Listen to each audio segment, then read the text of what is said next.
Bonjour à tous, aujourd'hui on se retrouve pour une nouvelle vidéo et aujourd'hui les bons plans de la semaine 36 et ça commence tout de suite après l'intro, c'est parti.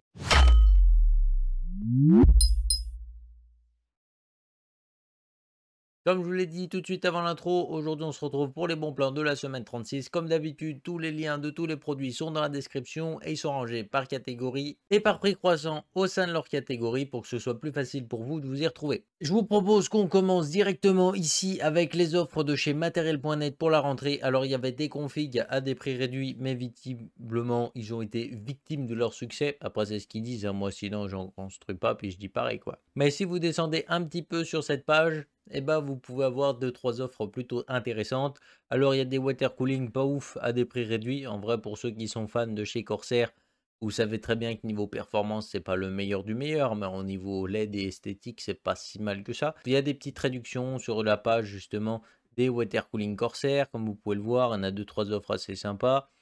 Voilà, il y a que ce RGB Elite là, à chaque fois je le vois, il est pas très moche, mais on sait pas ce qu'il vaut. Il y a pas de review dessus, donc si jamais il y en a qui ont été fans de ce style et qui l'ont acheté, n'hésitez pas à me dire ce qu'il vaut. Sinon ici on a des écrans MSI également qui peuvent aller jusqu'à moins 25. Bon, il y a des écrans qui coûtent vraiment très cher, hein, je tiens à vous le préciser directement.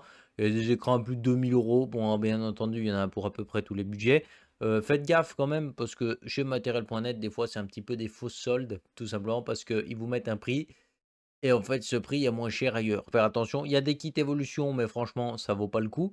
Et puis, bah, voilà, sinon le deuxième truc qui valait le coup, c'était les écrans Asus qui sont pas mal. Vous avez les écrans MSI, un peu plus professionnels qui sont pas trop mal. Sinon, il y a des périphériques Asus et des, produits réseau Asus qui sont plutôt pas mal aussi. Donc voilà, je vous invite vraiment à vous balader sur cette page, il y a des trucs assez sympathiques, ça peut valoir le détour. Sinon, on commence directement avec les processeurs et là, on va voir le Ryzen 5 5600G qui est un bon processeur à un prix plutôt correct, c'est pas une dinguerie non plus, mais celui qui veut pas forcément jouer ou alors tout simplement qui a juste besoin d'un PC de bureautique, c'est un excellent processeur. Et puis si jamais vous voulez tout simplement vous monter une configuration AMD et que vous trouvez que Intel c'est un peu trop cher, même si techniquement le i3 12100 est meilleur en jeu et peut vous permettre de faire une config moins chère, voilà, pour 170 €, vous avez ce processeur-là qui est une offre plutôt intéressante. À vous de voir après ce que vous comptez faire en termes de configuration, mais l'offre est plutôt pas mal pour un Seeker 12 threads assez performant avec une puce graphique vraiment bonne. Toutefois, si vous pouvez peut-être attendre un petit peu la sortie des prochains Ryzen, bon, je sais qu'ils vont être affreusement chers, mais peut-être que ça vaudrait le coup d'attendre. Toutefois, les Ryzen 5 vont mettre un moment avant de sortir, on va pas se mentir.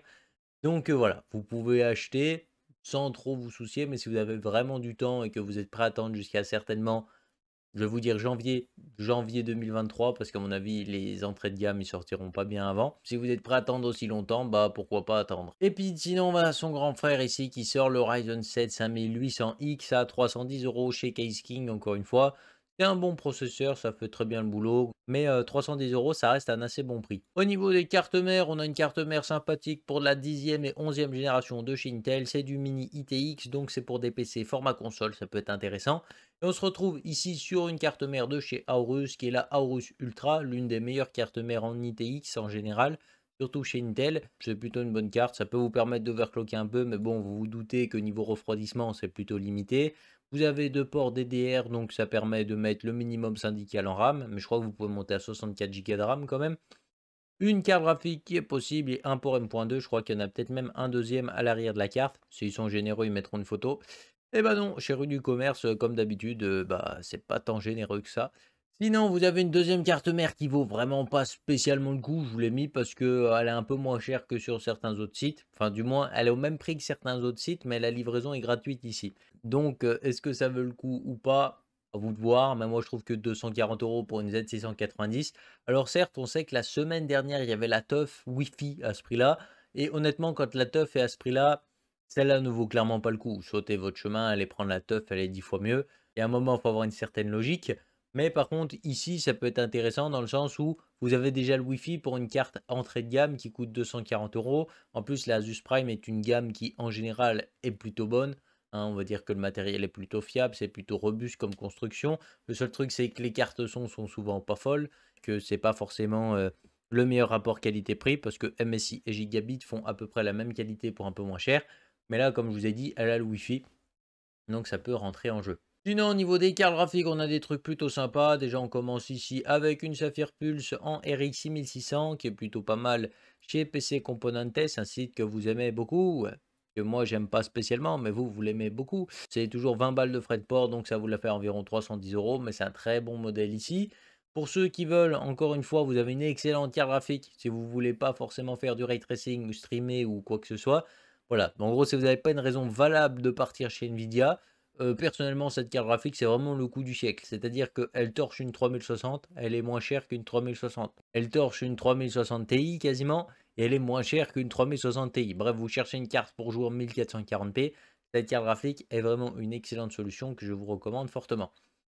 Et puis pour ceux qui veulent un petit peu du lourd de chez lourd, on se retrouve ici chez Rue du Commerce avec la possibilité d'acheter une RX 6800 XT de chez MSI avec le modèle Gaming Z Trio qui est vraiment sympathique avec les petits reliefs blancs comme ça.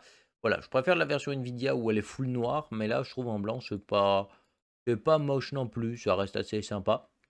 Voilà, le modèle est monstrueux. La carte graphique consomme pas tant que ça et offre des performances relativement bonnes. Franchement, l'avantage ici, c'est qu'en plus de ça, vous avez vraiment 16 Go de RAM. Et là, dans le futur, on va dire que ça va se connaître. Et puis sinon, ici, on va voir une petite RX 6950 XT, toujours en modèle Gaming Z Trio. Décidément, c'est les grosses soldes chez MSI ou quoi. Et puis là, on se retrouve à 1000 euros pour cette carte graphique qui a un gabarit relativement bon. On se retrouve ici au niveau d'une RTX 3080 Ti à peu près. Peut-être même un petit peu plus proche de la 3090, mais voilà, on est sur un niveau de performance assez insolent. Dans tous les cas, vous jouez en 4K dans des conditions plus que bonnes, hein, on va pas se mentir, on est sur du full ultra à très haut taux de rafraîchissement. Il n'y a pas de souci à se faire, ça consomme beaucoup, ça chauffe beaucoup, mais je pense que si vous avez les moyens de mettre 1000 euros dans votre carte graphique, le refroidissement de votre boîtier n'est pas forcément le problème ici. Au niveau des boîtiers, on a un boîtier qui est plutôt sympathique ici de chez NZXT, c'est un H510 Flow qui est plutôt sympa. Bon, je trouve que le style noir comme ça sur l'avant, ça fait un peu tâche, mais il y en a qui vont peut-être aimer. En tout cas, il a un bon flux d'air, contrairement à beaucoup de boîtiers de chez NZXT. Mais là, vous allez voir que bientôt, de toute façon, on va présenter un boîtier de chez NZXT qui a un flux d'air assez intéressant. Uniquement la version blanche qui est disponible ici. Donc, pour 85 euros, en tout cas, c'est un boîtier qui est très intéressant. Donc, pourquoi pas. Et on va attaquer les alimentations. On retrouve également l'alimentation qu'on a déjà retrouvée la semaine dernière. C'est une alimentation de chez ASUSTUF. On est sur une base Seasonic. Toutes les protections importantes sont intégrées à cette alimentation. Donc, c'est pas mal. En tout cas, c'est une alimentation sur base Seasonic, donc c'est relativement bon, 80 plus bronze, des câbles gainés noirs et 650 watts pour seulement 50 euros, ça fait plutôt plaisir. Également en alimentation correcte, mais pas forcément incroyable, on va voir ici la Corsair TX 550M, alors elle est 80 plus gold pour 55 euros et elle est semi-modulaire. Donc c'est des avantages assez conséquents. Mais niveau qualité de fabrication en soi, c'est pas forcément le top du top. C'est une alimentation plutôt correcte pour 55 euros, on va dire que vous ne tombez pas trop de haut. Sinon, au niveau des écrans, on a un truc assez sympathique. C'est ici un écran ACR avec une dalle IPS en 24,5 pouces. C'est cadencé à 165 Hz. Et tout ça pour seulement 130 euros. Et là, du coup, bah, ça fait plutôt plaisir, hein, on va pas se mentir. Le seul truc, c'est que le pied de l'écran n'est pas ergonomique, mais on va bientôt présenter, enfin, bientôt, je vais commencer à mettre des guillemets parce qu'il y a tellement de vidéos qui doivent sortir en même temps que peut-être que quand je dis bientôt, elle sortira dans un mois. Environ un mois, on va présenter un pied pour écran qui pourrait plutôt être intéressant justement pour cet écran-là. N'hésitez pas à activer la cloche pour être au courant de quand la vidéo sortira. Et puis on va attaquer les PC portables cette semaine, c'est généreux, hein, on va pas se mentir, là il y a beaucoup de... Il y a beaucoup de PC portables. Bon, je zoome parce que je commence à vieillir, moi. Alors, on a un PC portable qui peut être plutôt sympa au niveau des cours. Ici, on va intégrer un Ryzen 5 4500U, 256 Go de SSD et 8 Go de RAM. Au niveau de la carte graphique, on est sur la puce graphique du processeur qui est plutôt puissante. Et tout ça pour 470 euros. Donc, comme je vous l'ai dit, pour un PC pour aller en cours, c'est plutôt pas mal. On est ici sur un écran de 15,6 pouces, donc l'écran est plutôt grand. On est sur du Full HD, donc niveau résolution, il n'y a rien d'extravagant. Toutefois, ça reste un PC qui est plutôt sympathique pour 470 euros, ça fait plutôt bien le travail. Si jamais après ceux qui ont un peu plus de budget, on passe ici chez Asus, on réduit un peu la taille de l'écran, mais on augmente la qualité de l'écran.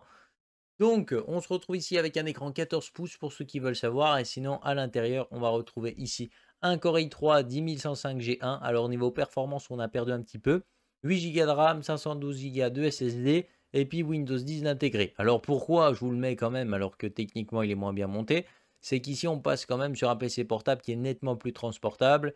Les VivoBook en plus de ça ont vraiment des écrans sympathiques que je vous recommande. C'est à peu près tout ce qui fait que personnellement je pourrais choisir un Asus VivoBook plutôt que le PC d'avant. Ça se caractérise par 2 clientèles totalement différentes, puisqu'il y en a un qui privilégie peut-être un peu plus la performance et le confort d'utilisation, et l'autre c'est plutôt la transportabilité, même si toutefois on perd pas mal en performance. Si jamais vous voulez une version un petit peu mieux gonflée de ce PC, là par contre c'est vraiment un bon coup. Donc si jamais vous avez un peu plus de budget, je vous conseille de partir là-dessus. C'est le Asus VivoBook, cette fois-ci il embarque un Ryzen et on passe en 17,3 pouces. Et à niveau confort d'utilisation, on va pas se mentir que c'est beaucoup mieux. Donc on a ici sur le Ryzen 7 3700U, donc il commence à dater, c'est pas le plus efficace niveau énergétique, mais c'est déjà pas mal. Et sinon au niveau de la carte graphique, on embarque une RX Vega 10. Donc c'est une assez bonne puce graphique, c'est assez puissant, ça peut permettre de jouer à des petits jeux, même si le PC n'est pas vraiment destiné à ça. On va retrouver 512 Go de SSD et puis 8 Go de RAM, donc c'est pas mal, mais c'est pas non plus exceptionnel. Je vous dis 8 parce que 12 ça me paraît bizarre, il n'y a jamais un constructeur qui met des barrettes de 6 Go, tout simplement parce que c'est chelou. Et en plus de ça, mettre une barrette de 8 et une barrette de 4, ça n'a aucun sens. Pour moi, il a 8 Go de RAM, c'est juste que là, il y a une petite erreur dans la description. Et puis là, on va attaquer les PC qui sont un peu plus destinés au jeu, 750 €, un HP Victus qu'on a l'habitude de présenter. HP Victus, c'est une gamme qui est plutôt pas mal de chez HP. C'est-à-dire qu'on est dans un bon rapport qualité-prix, on n'a pas non plus l'excellence la plus totale de chez HP, puisqu'on n'est pas sur la gamme Omen. Mais on a un refroidissement qui est plutôt correct, un écran qui est plutôt sympa à utiliser et une finition qui est quand même bonne malgré le fait que le prix est un peu plus bas. Donc ici on se retrouve sur un écran 16,1 pouces qui est en général en dalle IPS sur la gamme Victus. On se retrouve également avec un Ryzen 5 5600H qui est plutôt pas mal. Même niveau efficacité énergétique, il s'en sort très bien. 16 Go de RAM, donc ça, il n'y aura pas besoin d'y toucher. Ça restera comme ça. En plus de ça, on va retrouver 512 Go de SSD qui sont relativement intéressants. Et puis au niveau de la carte graphique, on embarque ici une RX 5500M avec 4 Go de mémoire. Alors, c'est pas la plus intéressante que vous pouvez trouver niveau performance. Mais on va dire que ça reste une carte qui est plutôt pas mal, surtout pour le prix. Et là, on va quand même avoir une bonne base déjà au niveau du processeur qui va vous permettre de faire de l'applicatif assez facilement.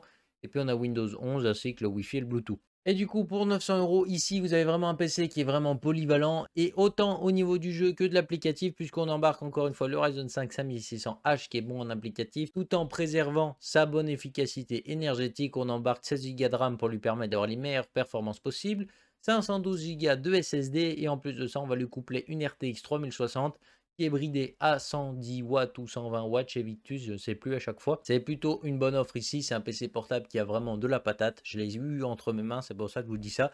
Franchement, on ne se sent pas pénalisé quand on l'utilise.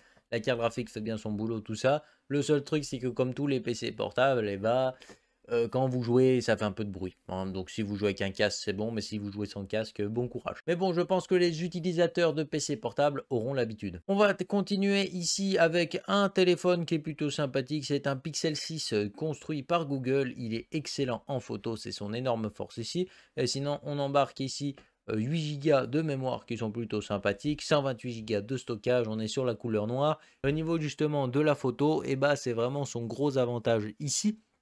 Donc voilà, je pense que si vous connaissez les Google Pixel, vous connaîtrez leur réputation au niveau photo. Le seul défaut qu'il a, c'est que vraiment au niveau esthétique, c'est assez chelou cet appareil photo qui sort vraiment beaucoup. C'était pour donner plus de profondeur justement au capteur et pouvoir lui donner un peu plus de lumière, il me semble. Mais au niveau esthétique, en tout cas, ça peut être assez contraignant, surtout si vous ne mettez pas de coque. À 500 € pour ce téléphone, c'est une petite baisse de prix assez sympa. On enchaîne ici avec un petit peu tous les divers. On va continuer avec une carte SD qui est plutôt pas mal. C'est une SanDisk Extreme Pro 64 Go. C'est une gamme de chez SanDisk qui est particulièrement connue pour avoir des débits monstrueux et vous permet de filmer dans des presets de réglage qui sont assez puissants, hein, autant au niveau du nombre d'images par seconde qu'au niveau de la résolution. Donc c'est plutôt des bonnes cartes SD ici et si vous avez vraiment besoin, bon là on va dire qu'avec 64 Go, elle a baissé en prix donc elle est plutôt intéressante.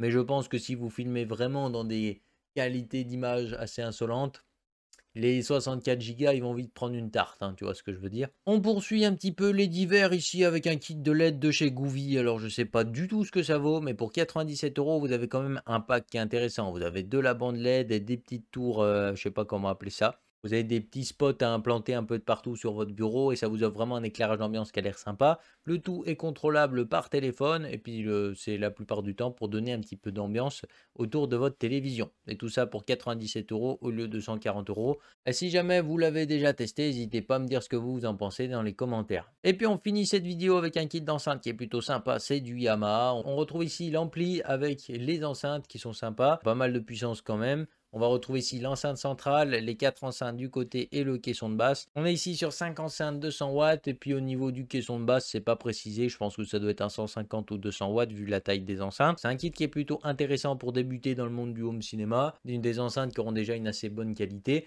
On sait tous que là, c'est classé comme de l'entrée de gamme, hein, techniquement dans le monde du home cinéma. Pourquoi pas changer uniquement l'ampli par la suite pour passer sur un truc un peu plus gros, débloquer des nouvelles technologies puisque cet ampli n'a pas forcément le Dolby Atmos. Pourquoi pas évoluer par la suite si c'est vraiment votre domaine, mais si jamais vous voulez rentrer dans le monde justement du home cinéma, du son, un petit peu tout ça, je pense que ça peut être un bon début pour vous lancer sans pour autant passer directement dans des options super chères où vous vous perdez parfois dans les options parce que c'est plutôt dédié à des mecs qui s'y connaissent déjà bien. Pour moi, franchement, c'est vraiment pas mal pour se faire la main. Donc sur ce, j'espère que la vidéo vous aura plu. Si c'est le cas, n'hésitez pas à mettre le petit pouce RGB parce que ça fait toujours plaisir.